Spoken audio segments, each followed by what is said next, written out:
sukacita, semuanya semangat. Kakak doain supaya adik-adik di rumah tetap sehat, tetap semangat, tetap sukacita juga. Yuk, kita mau mulai ibadah sekolah minggu online kita. Kakak mau adik-adik semuanya duduknya yang manis. Sebelum mulai kita mau buka di dalam doa. Lipat tangannya, tutup matanya.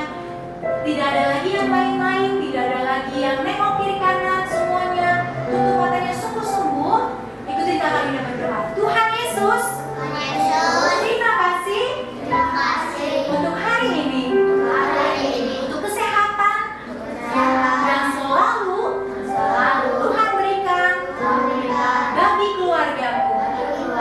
Terima kasih Tuhan, berkat-Mu atas kami cukup untuk keluargaku. Terima kasih Tuhan Yesus. Kami mau menyanyi, kami mau memuji dan mendengarkan firman-Mu. Haleluya. Sampai kita katakan amin. Yuk semuanya bangkit berdiri. Adik-adik di rumah sama-sama belajar satu pujian baru ya. Yuk tampil tepuk tangan semuanya.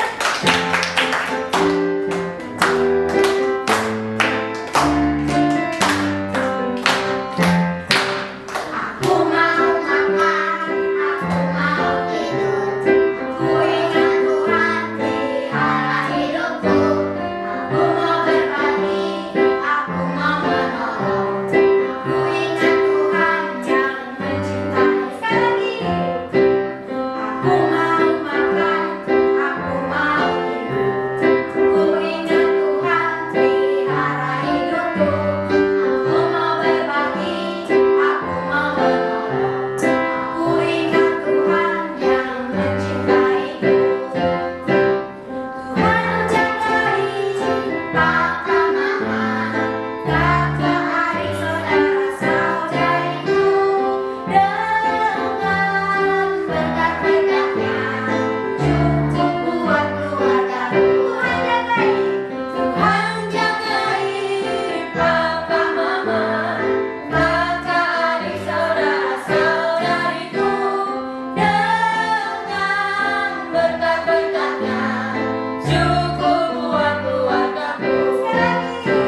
Aku mau makan, aku mau tidur. Aku ingat Tuhan pelihara hidupku. Aku mau berbagi, aku mau menolong. Aku ingat Tuhan yang mencintaiku.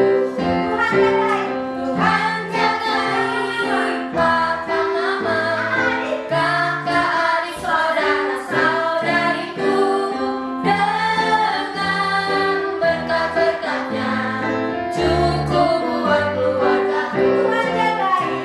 Tuhan jagai papa mama, kakak adik saudara-saudariku. Dengan berkat-berkat-Nya cukup buat keluargaku.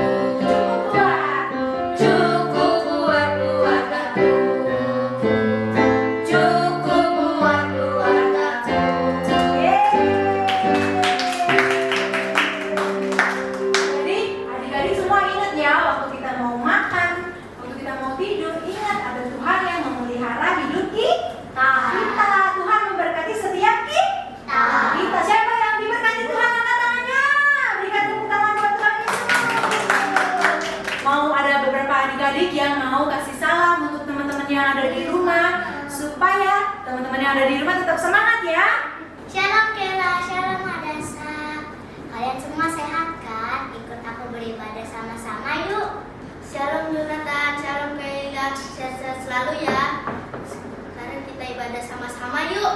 Hai Cece Bobo, hai Cece Ai, ikutin gengan yuk. Sekarang sebelum masuk firman Tuhan, kita siapkan hati kita yuk. Kita mau nyanyi satu lagu lagi. Kita mau berterima kasih sama Tuhan untuk setiap berkat, untuk kesehatan, untuk anugerahnya dalam kehidupan kita. Ini sama-sama ya. Katakan terima kasih Tuhan. Terima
Hai, shalom adik-adik semuanya.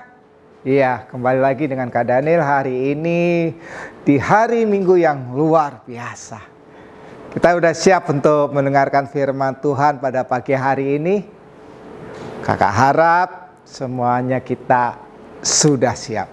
Semuanya kita sudah mandi semua kita dalam keadaan yang sehat, yang luar biasa.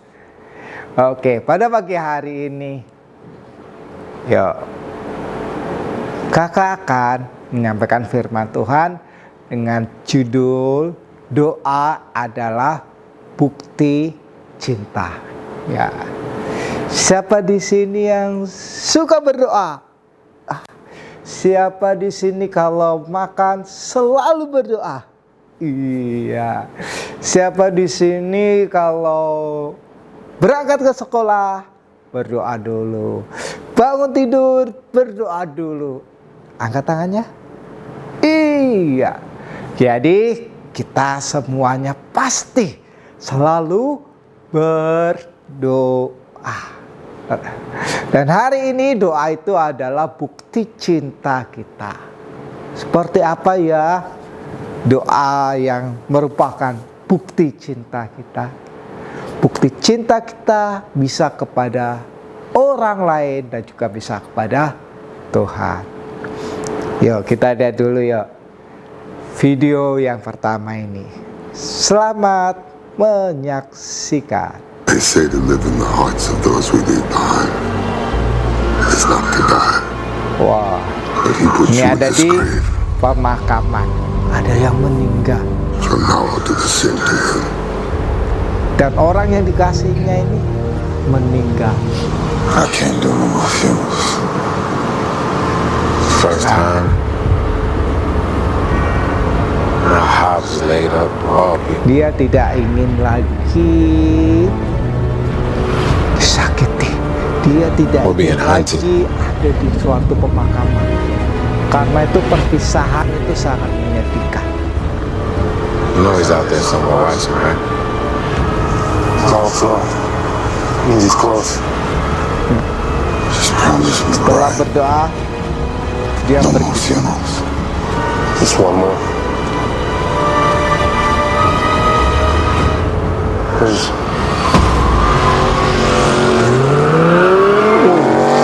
Dia naik mobil kencang adik-adik.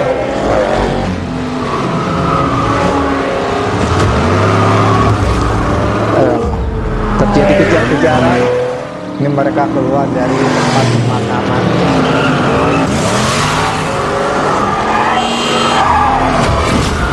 Nah, ingat adik-adik ya, kalau nanti ada orang tua kita atau siapa kita ada dalam suatu kendaraan, terus kebut-kebutan, ingat, tidak tuh, nggak boleh kebut-kebutan. Nah, jadi jangan ditiru ya ini. Nih, lampu merah harusnya berhenti, tetapi dia melanggar, jadi nggak boleh dilakukan ya.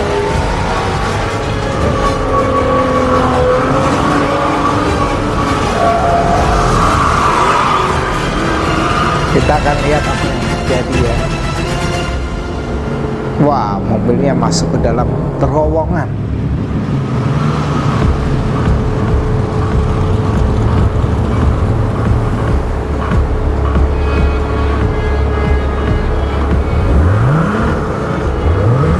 Nah, mereka saling berhadapan. Kira-kira apa yang terjadi? Bisa tahu apa yang terjadi ya?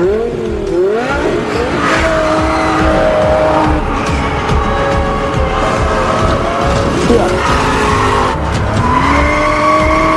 Wah, mereka akan beradu. Kata lain mereka akan saling bertabrakan. Terjadi nggak ya?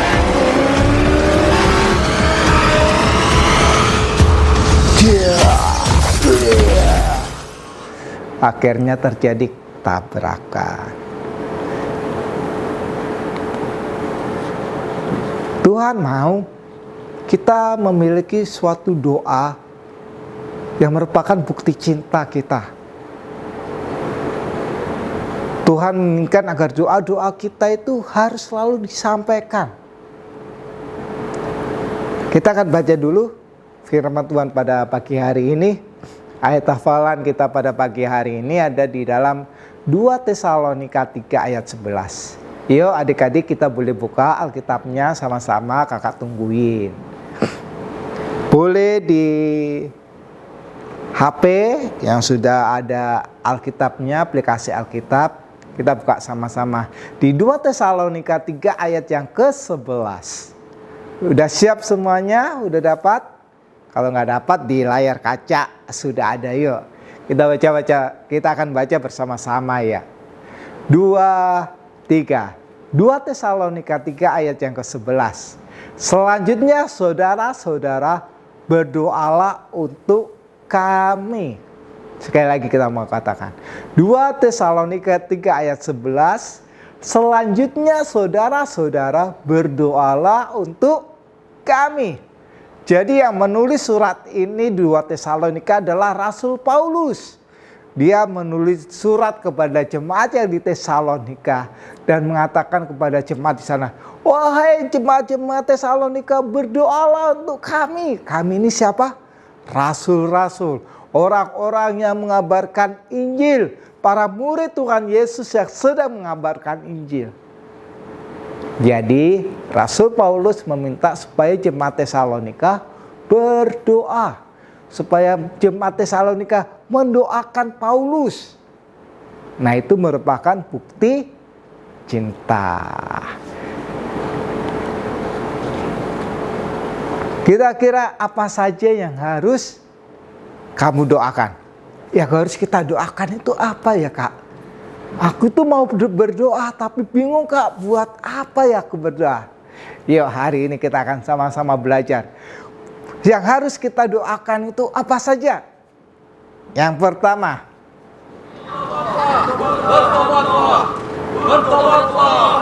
ini adalah Nabi Hagai di dalam perjanjian lama. Kalau nanti adik-adik ada waktu, buka cari kitab Ayo Hagai. silakan dilihat.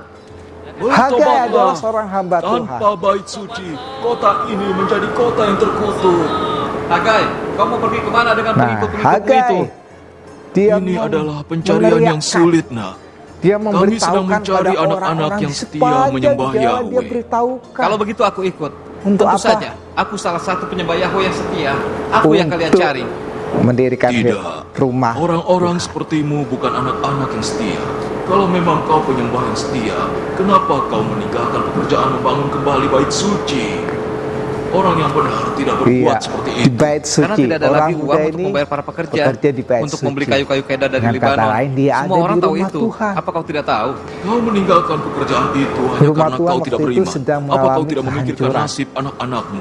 Bagaimana bangsa ini tanpa bait suci? Tanpa bait suci kota ini menjadi kota yang terkutuk. Tanpa bait suci kota ini menjadi kota yang terkutuk. Nah, ini bait suci sedang dibangun. Karena bait suci sudah runtuh. Tolong batunya. Tolong kami Yahweh. Dan ini orang-orang berdoa di namanya tembok ratapan. Bertobatlah, bertobatlah, bertobatlah. Kalian yang berdoa kepada Yahweh, datanglah kalian semua menghadap pangeran. Setelah Sespazar, sekarang ada Zerubabel. Tapi bagi kita tidak ada yang berubah. Kita menunggu Suatu kerinduan jawabannya. Hagai Mana uang yang yaitu dijanjikan Raja Persia kepada kita untuk saat kita masih mendirikan menjadi atau budak membangun di kembali Babylon? Siapa rumah yang mengambilnya?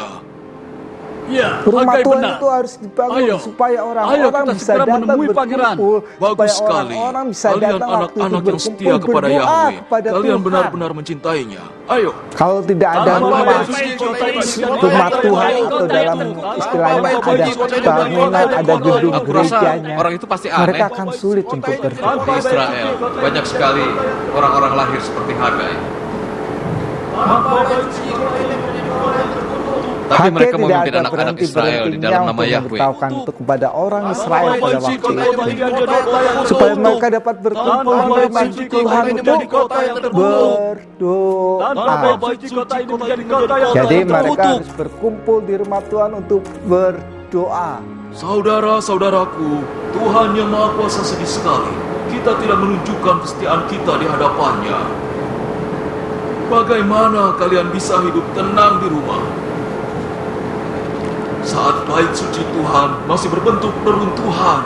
Nah, Hagai menceritakan bahwa Sekarang rumah Yahweh Tuhan itu berfirman, sudah hancur. kau menabur banyak, tapi membawa pulang Udah sedikit. berbentuk debu, Kau makan, tapi tidak jadi sampai tidak ada kenyang. wujud Kau lagi, minum, wujud tapi bangunan tidak nggak sampai ada. puas. Kerinduan Dan orang yang dari bekerja untuk Hagai mendapatkan upah, yaitu membangun tetapi menaruhnya rumah dalam Tuhan. pundi-pundi yang berlubang. Dan semua ini terjadi karena mesbah Yahweh masih dibiarkan. Jadi poin pertama, Api dalam pelita. hal-hal yang harus kita lakukan di dalam berdoa yaitu doa buat rumah Tuhan. Dengan kata lain, kita berdoa buat gereja kita. Dimanapun kita berada, berdoa buat gereja kita. Biar Tuhan yang akan selalu menjagai dan memelihara. Seperti yang dialami orang Israel pada waktu itu. Rumah Tuhan hancur. Tapi Hagai punya semangat untuk membangun kembali rumah Tuhan.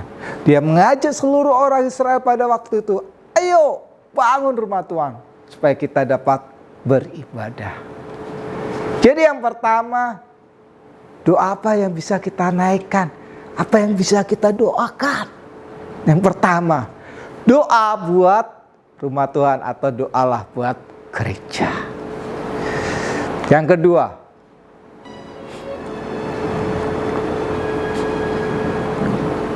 masih ingat seorang ratu dari Israel yang dipilih di tempat, bukan di tempat tanah kelahirannya Israel, bukan, tetapi di tempat yang lain.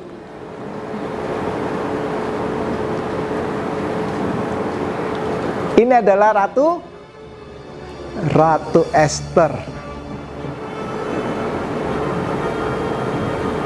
Ratu Esther sedang menghadap kepada Raja Ahasiveros. Raja, jangan, kau tidak boleh membunuhku. Aku harus datang. Aku harus. Nah, Aku tidak Raja akan melukaimu, Ahasiveros dia menerima Kau Ratu begitu. Esther. Apa Jadi yang kau pada waktu inginkan? itu, kalau Katakan. namanya orang yang Akan menghadap kuberikan kau raja apapun juga. tanpa disuruh oleh raja, dia bisa Ada apa? dihukum mati. Aku punya satu Kalau permintaan. raja itu tidak mengulurkan Izinkan aku mengadakan tongkatnya. pesta sebagai tanda Seperti penghormatan. tadi kita lihat, Aku akan senang waktu apabila Esther Haman masuk juga atau bisa Ratu hadir Esther di masuk, sana. tiba-tiba Aku juga senang. raja mengulurkan tongkatnya. Jadi Ratu Esther tidak Sebuah dibunuh. pesta untukku dan diadakan oleh sang permaisuri sendiri. Pertama, akan kusingkirkan semua orang Ibrani dari jalan. Ini adalah Lalu Haman. aku akan memainkan peran Haman sebagai adalah penasihat orang raja yang yang setia. benci Dan sebelum kepada dia menyadari orang apa yang Israel terjadi, pada waktu itu. aku akan menjadi raja. Apalagi pamannya Esther, Aku akan membuat tempat yaitu penghukuman yang tinggi. Mordekai, Kita akan itu menggantung para pemimpinnya membuat lebih dulu. Haman Bagus. Bagus. sangat marah Aku akan membutuhkan dan seluruh pasukan. ingin menghancurkan Baginda. bangsa Israel. Tentu saja. Biarlah dunia melihat bagaimana kita menangani para pengkhianat. Esther, Haman sudah pesta yang meriah sekali. menyiapkan Mari, duduklah. tiang gantungan Aku buat ingin tahu apa Mordekai. keinginanmu. Apa Haman boleh di sini? Ada mengganggumu, Esther? Ada apa? Mintalah apa saja padaku. Kau bahkan boleh meminta kerajaanku. Aku tidak menginginkan kerajaanmu. Esther Aku hanya menghadap menginginkan kepada hidupku. raja. Esther, kau tidak perlu takut kehilangan hidupmu. Kau salah, rajaku. Aku diperintahkan untuk mati. Dan semua bangsaku. Apa? Siapa yang berani? Katakan siapa Nah, orangnya. ini Esther Dan akan melaporkan kuhancurkan dia sampai dan berkeping-keping. memberitahukan kepada Orangnya adalah raja. Haman. Permaisuri, aku tidak akan. Kau Aku seorang Yahudi. Aku dan semua bangsa Esther melaporkan kepada tidak pernah Raja berpikir jahat Ahasiveros kepadamu, juga bahwa Mordekai yang ada telah orang yang membesarkanku. akan membunuh dan menghancurkan Kami hanya bangsanya, ingin yaitu bangsa menyembah Israel. Tuhan kami dengan damai. Dan yang menghancurkan itu, yang akan menghancurkan bangsa itu adalah Haman. dia orang Yahudi. Dan Kau akhirnya tidak bisa mendengarkannya. raja Dia- sangat marah.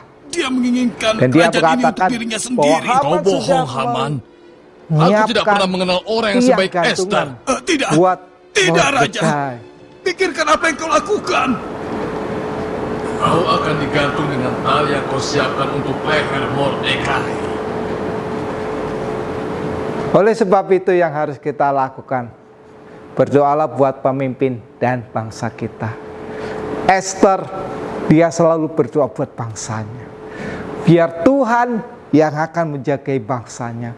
Walaupun mereka ada di tempat penjajahan, mereka adalah budak, mereka adalah orang yang dijajah dan ditawan. Tetapi mereka, Esther selalu berdoa buat bangsanya dan buat pemimpinnya. Jadi yang kedua, yaitu Tuhan mengajar kita, kalau kita berdoa, berdoa buat apa? Berdoalah buat pemimpin dan bangsa kita.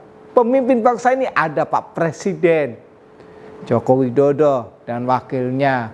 Berdoa buat setiap para menteri, para gubernur, buat setiap mungkin pemimpin-pemimpin yang ada di daerah, bahkan sampai yang ada di desa, sampai yang terkecil yaitu RT RW. Berdoa.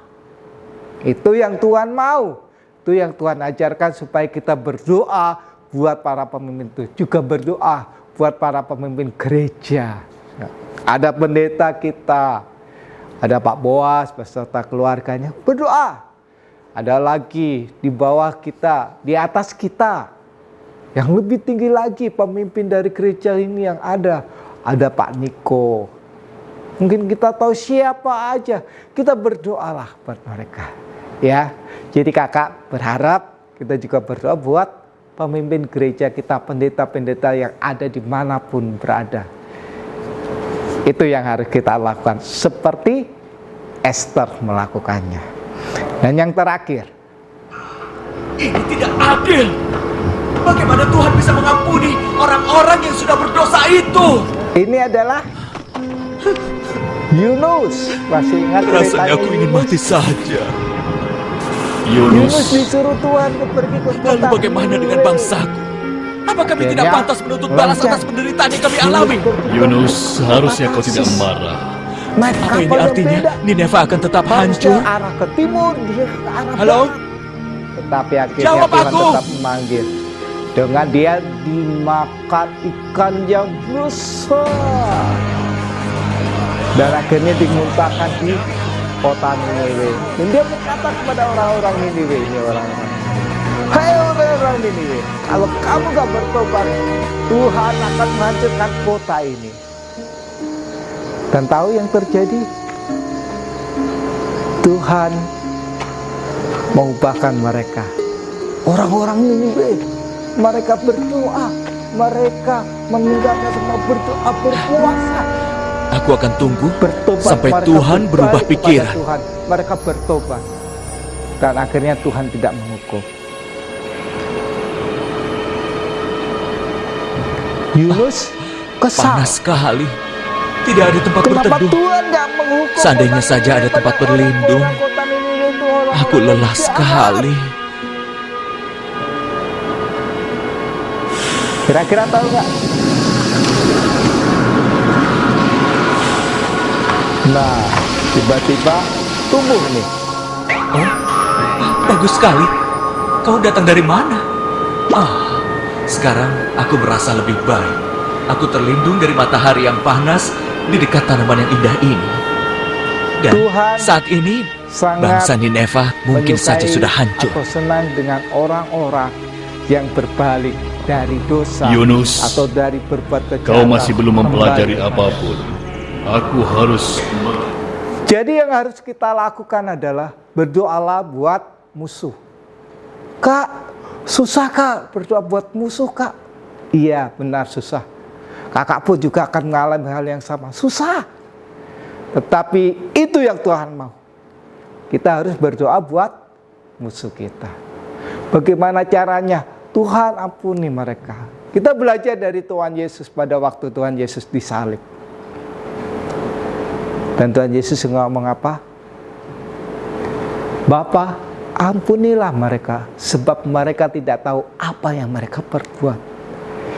Tuhan Yesus mau mengampuni. Bagaimana dengan kita anak-anaknya? Kita anak-anak Tuhan Yesus bukan. Tuhan Yesus mau mengampuni orang yang menyalibkan Dia. Tuhan Yesus tidak bersalah, Tuhan Yesus dihukum, Tuhan Yesus dicambuk, Tuhan Yesus bahkan mati di kayu salib. Tetapi Tuhan Yesus berkata, ampunilah mereka, sebab mereka tidak tahu apa yang mereka perbuat. Mungkin ada teman-teman kalian, mungkin ada orang lain yang menyakiti hati kalian. Berdoalah buat mereka, Tuhan ampuni mereka, sebab mereka tidak tahu apa yang mereka perbuat. Pada pagi hari ini, yuk kita sama-sama tundukkan kepala kita. Ada 3 hal, apa saja yang harus kita doakan. Dan salah satunya, yang paling sulit adalah doa buat musuh. Berdoa buat pemimpin gampang, berdoa buat gereja gampang, tapi berdoa buat musuh itu mungkin akan sulit. Tapi kakak yakin dan percaya, kita bisa. Tundukkan kepala kita, kakak akan berdoa. Tuhan Yesus, pada pagi hari ini Tuhan, kami sudah mendengarkan firman-Mu. Untuk kami berdoa buat gereja, untuk kami berdoa buat para pemimpin bangsa kami, dan juga untuk kami berdoa buat musuh kami. Mungkin ini yang sulit buat kami lakukan. Tuhan tolong kami, mampukan kami supaya kami dapat berdoa buat musuh kami Tuhan. Buat orang-orang yang menyakiti hati kami, orang-orang yang membuat kami kesal, orang-orang yang telah membuat kami memiliki rasa sakit hati, rasa dendam Tuhan. Ampuni kami Tuhan. Dan kami berdoa buat orang-orang yang sudah menyakiti kami. Kami mau mengampuni mereka di dalam nama Tuhan Yesus Tuhan. Ampuni mereka yang sudah menyakiti hati kami. Mereka tidak tahu apa yang telah mereka lakukan, tapi kami tahu bahwa kami mau melakukannya. Kami mau berdoa buat mereka sama seperti Engkau sudah berdoa buat orang-orang yang sudah menyakiti Engkau ya Tuhan Yesus. Terima kasih buat firman-Mu pada pagi hari ini. Kami yakin dan percaya Tuhan bahwa Engkau akan memakai kami, Engkau akan memampukan kami untuk kami dapat berbaikan dengan orang-orang yang memusuhi kami, orang-orang yang sudah menyakiti hati kami. Terima kasih Tuhan, terima kasih, kami bersyukur buat hari ini. Di dalam nama Tuhan Yesus, haleluya, amin. Ya, pertanyaannya, kalau kita sudah mendengarkan tadi, di kota mana Yunus disuruh Tuhan untuk pergi memberitakan Injil? Di kota mana Yunus disuruh Tuhan untuk pergi memberitakan Injil atau memberitahukan kepada orang-orang itu bahwa mereka kalau tidak bertobat mereka akan dihukum? Kalian pasti tahu kan? Yuk tetap kirimkan, kakak tunggu ya. Oke semuanya, Tuhan Yesus memberkati. Selamat hari Minggu.